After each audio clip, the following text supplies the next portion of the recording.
Time is certainly going by quickly. We are entering our 5th week of class. And so, just like the calendar says, the informative presentation is due this week. I know it's a shock to some of you, but if you watch the calendar, you will see that the repetition of this class, just keep going, intro, body, conclusion with different categories of presentations, does not end until the final week. And even with your final exam, you may choose to do it orally. So it's practice and it's an exercise. And the more you speak, the more you are exercising those skills.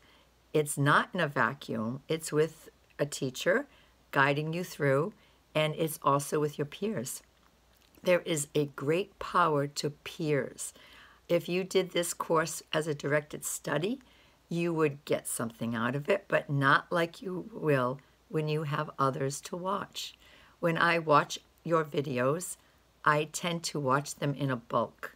I like to get the energy as if I was in a classroom and how contagious it is, and also to appreciate the different personalities, the different way you hold yourself, how you make eye contact, the examples that you use. The good news about the informative speech is you've already done one, because the In the News is an informative speech, but it was a specialty one. It had a certain niche. You had to go to a public information. Now you do not have to do that. In your informative speech, you can broaden out your message. You can talk about something you already know about something and that you want to then share it with the class. It could be a hobby you have, an interest. It could be a place that you visited. It could be a political view. It could be a health condition, the Mediterranean diet, as Spiro spoke about earlier. It could be on any noun, person, place, or thing. So you can do it straight like you did your In the News without any visuals. Speak directly to the camera, to your audience. Be as clear as you can be to have an introduction, a body, and a conclusion. But no longer does your conclusion have to hold your opinion solely. You can share your opinion throughout your presentation.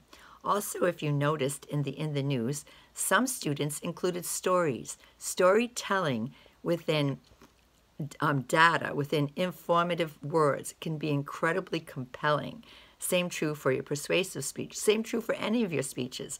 We remember stories. We like that human interest, that contact, that experience, shared experiences. So if there's a story that you could include within your informative speech, that's all the better. Maybe you're going to talk to us about something that you've just learned or learned recently in an astronomy class. And you may want to share how your teacher presented the information and what you learned from it. So there's so many ways you can do the informative. I am really looking for you to exercise your oral communication skills. So how you go about it, as long as it's legal and in good taste, I am fine. I am very much aware that we are going to have different opinions, different ideas, and different thoughts in this class. So we need to be respectful. Obviously, respect is number one. So the informative speech is in you. Think of some topic that you've already spoken about, perhaps.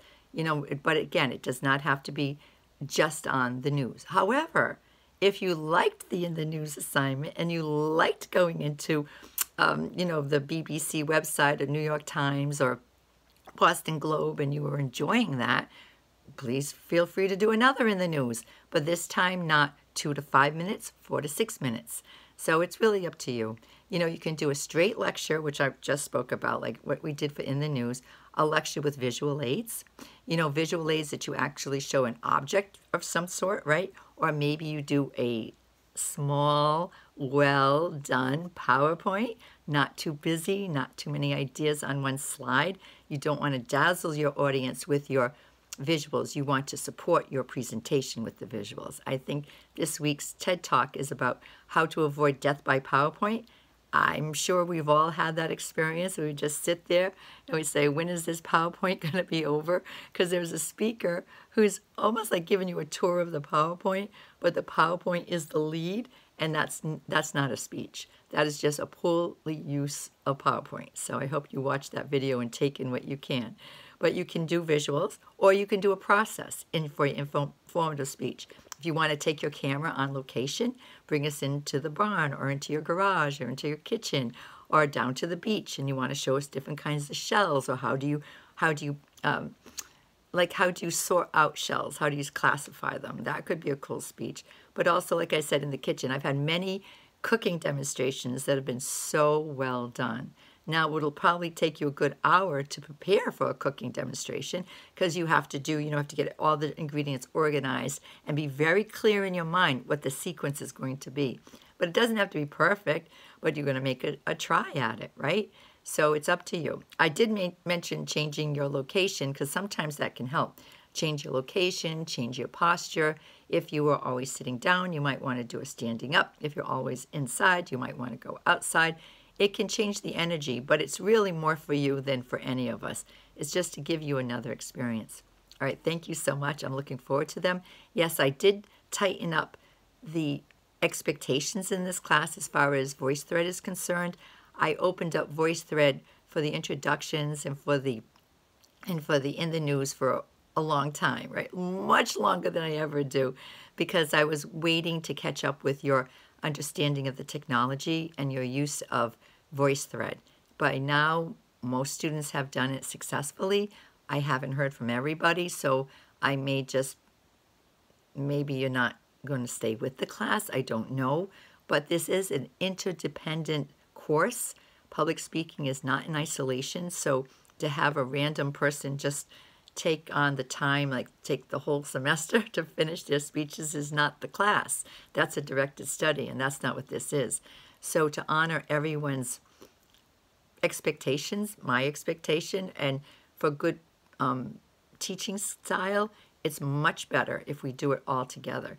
There is time. There's a week, 2 weeks to do a speech. It's not as if you're on the spot. It's something you should be thinking about. So I really want you to know that I understand all reasons why you don't get them in, but the class keeps marching on. So today is Sunday, February 20th, and the In the News will close as of today. So if you haven't done it, you should resubmit it before tonight, but then that's it. Then the informative is open and will be open until the due date for the informative is Sunday coming up, but I'll open up for one more day. Because sometimes, that Saturday comes, the weekend, and many of you have jobs, and you do a lot of your schoolwork on the weekend, and if you just didn't have a chance, give you on Monday. But then we move on. It's interdependent for the energy in the group for us to watch each other's, right? It's also for doing the journals. So it's important that we have a timeliness to our presentations. And everything is temporary. This class is already going by very quickly. So either you, for whatever reason, you can't commit, you might decide to do this another semester or do it face-to-face and not do an honors. Next semester, I'm doing it again, but it'll be face-to-face, but it's a hybrid face-to-face. Every other week we're meeting.